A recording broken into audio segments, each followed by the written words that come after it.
Hello everyone, and welcome to another episode of Life and Style-ish. I'm India.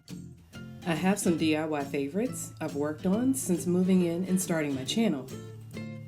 I've done so many projects I'm proud of and wanted to share them with you now. First up is my bedroom chair in Ottoman. It's a captain's chair on wheels I got for free years ago. The Ottoman is a chair also. I just cut off the back support and cut down the legs to match the height of the captain's chair. Here's some pics of what the chairs look like before I recovered them.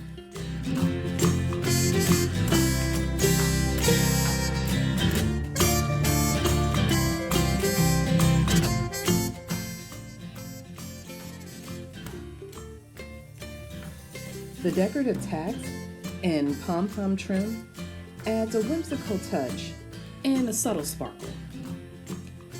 So I tend to use the Ottoman either for resting my feet or during the daytime.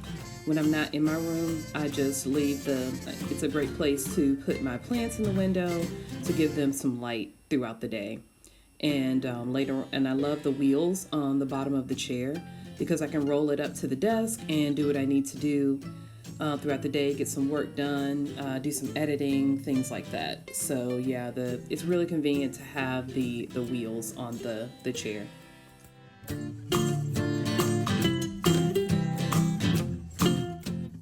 Later on, when I'm done working and maybe just ready to watch a little bit of TV, I love that there's wheels on the bottom of these. I didn't want to remove the wheels just so I can keep the chair mobile as possible.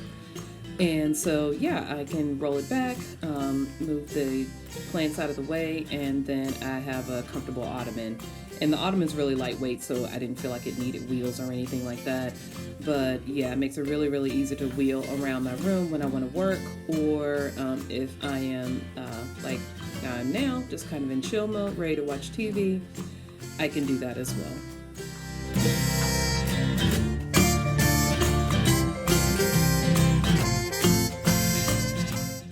Next up is my bedroom gallery wall.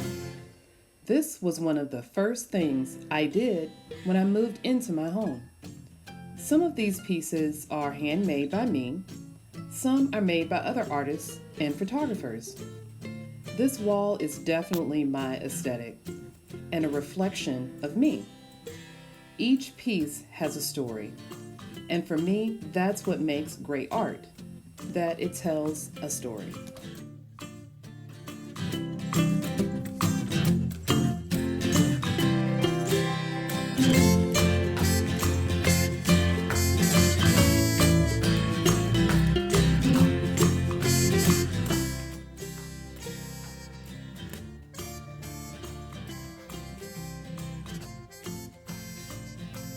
Moving on to my bathroom, I replaced the original fixtures from a shiny gold to a dark bronze. I also changed the wall color to taupe from this green color.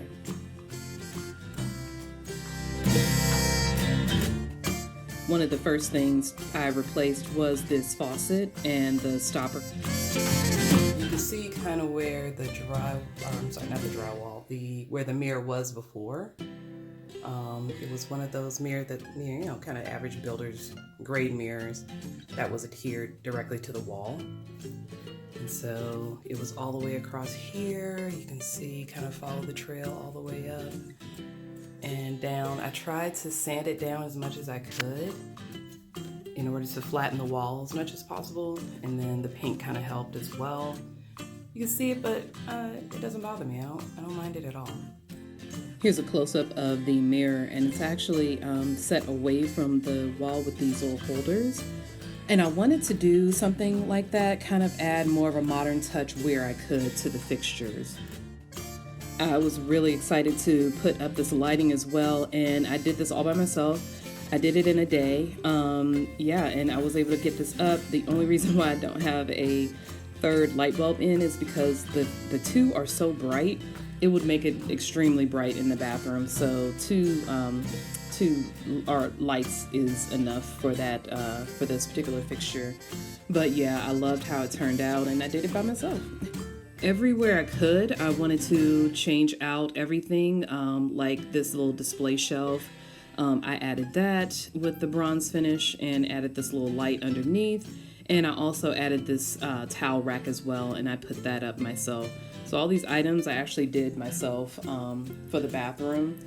I replaced the little toilet thing, the handle to flush. I changed that to bronze, and then I changed the toilet paper holder as well. So I replaced that. And then these fixtures here to the right, all the door and drawer fixtures, I replaced those as well.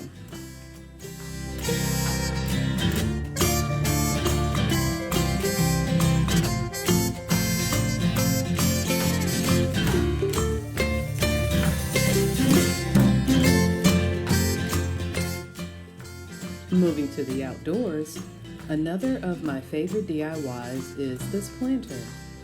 I made this last year out of an old container of kitty litter.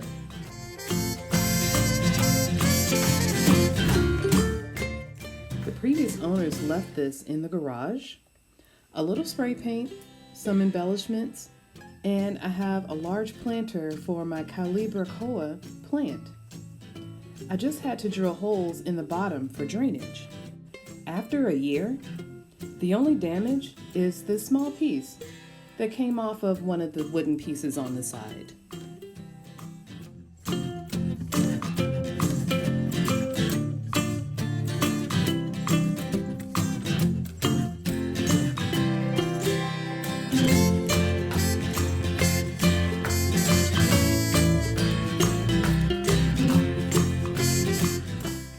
This DIY, while not aesthetically pleasing, as the other DIY projects I've shown you, this one is certainly functional. I stacked garden boxes together, found throughout other areas of my yard, to create multiple areas to grow items. These garden boxes were going to waste in other parts of the yard and only had weeds growing in them, so I took them out, stacked them up. I used these stakes and other pieces of wood to add support to it.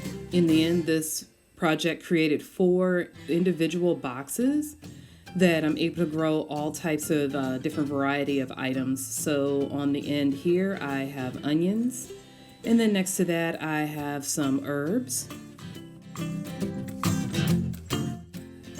Continuing down, we have blackberries, and then next to that are my collard greens and other veggies. So yeah, it's worked out really, really well. I anticipate using this well for years to come. Of all my DIYs, this one has to be my favorite.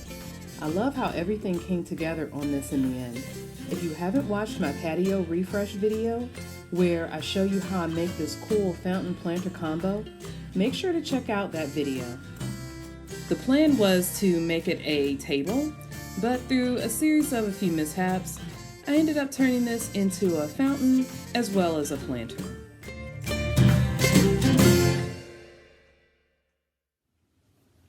Well, everyone, thanks for watching this week's episode. However, between the needs of the garden growing and running my jewelry company, it's become extremely difficult to produce a quality show every week. Starting this week, I'm gonna be posting every Friday to every other Friday.